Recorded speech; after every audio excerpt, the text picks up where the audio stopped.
Dasturxoningiz ko'rki bo'ladigan, ko'rinishi ham, mazasi ham juda ham zo'r chiqadigan mazali salat tayyorlaymiz. Salatim uchun kerakli mahsulotlarni Korzinka.go lavasdan buyurtma qilib oldim. Endilikda Korzinka.go Chirchiq shahriga yo'lga qo'yilgan munosabati bilan 50 mingdan oshgan xarid uyingizgacha bepul yetkazib beriladi. Korzinka.go'da doim zo'r aksiya va chegirmalar ulgurib qoling. Salatimiz uchun dumaloq lavash kerak bo'ladi. O'rtasidan kesib, lavash xamirini voronka shaklida o'rab, ochilib ketmasligi uchun zubachistga qadab qo'yamiz. Ustiga tuxum sarig'iga ozgina sut qo'shib surtamiz.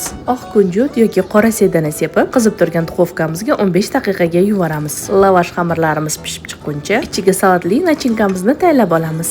Qaynatib to'g'rab olingan tovuq filesi, 2 dona tuxum, konservalangan jo'xori, konservalangan ananas bo'laklari, qirg'ichdan chiqarilgan pishloq va ozgina tuz sepib, mayonez solib yaxshilab aralashtirib olamiz. Tayyor bo'lgan lavash xamirlarimizni sovutib, zubichiskalardan sovigan holatda osongina xalos qilamiz. Ichini to'ldirib salatimizdan solamiz. Bu arada yong'oqlarimizni chopperda mayin qilib maydalab olib, salatimiz ustiga bezak beramiz. Qarabsizki, bayramona dasturxoningiz ko'rki bo'ladigan salatimiz tayyor bo'ldi. Oling siz ham yeb ko'ring.